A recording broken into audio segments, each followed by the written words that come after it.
We've also got a question from one of our younger members, so it's good to include this.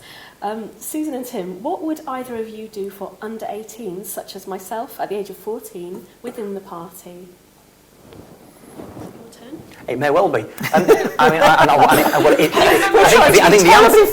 the answer is, if you say so, then it is my turn. I just tell you what I do rather than what I would do. What I do in Westmoreland and Lonsdale is engage with young people. I mean, Facebook is just a medium. You've got to have something to say to people. But the ability to kind of understand young people, talk to them on their level. Don't try to be down with the kids. If you do, you are by definition not. And to being contrived is a bad thing.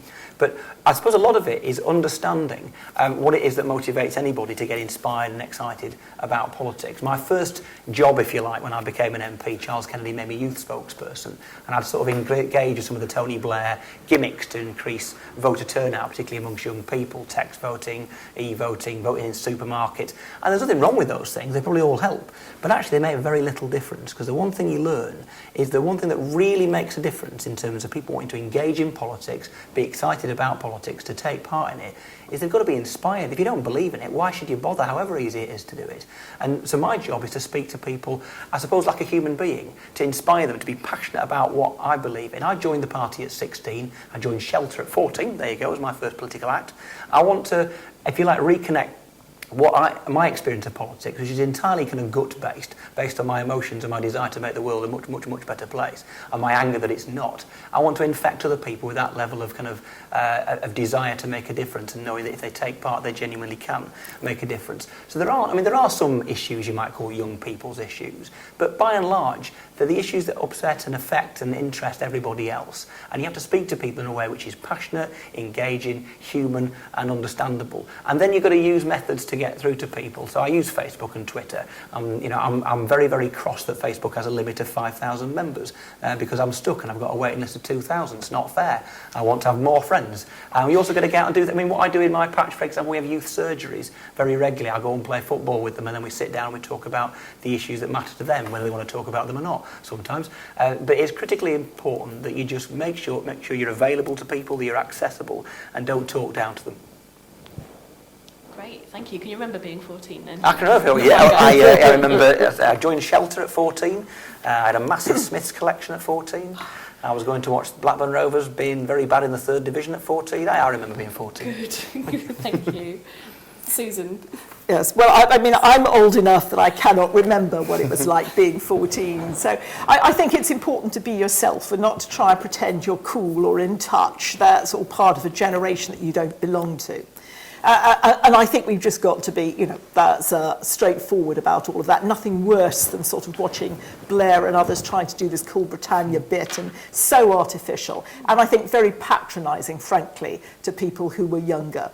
I think, obviously we want young people in the politics, the new blood. This is where ideas come from, I also think. I mean, in a country where decisions that are made by government have so much influence over young people's lives, the fact that they really don't have a voice is utterly outrageous. I think we should be plugging far more on the Votes at 16 campaign, I think, that we have in the past. But I would basically look to our youth arms and try and strengthen those. We tend to do that a bit at universities, but I think we need it much broader than universities, in our schools and in our communities, really trying to build a young Liberal Democrat movement.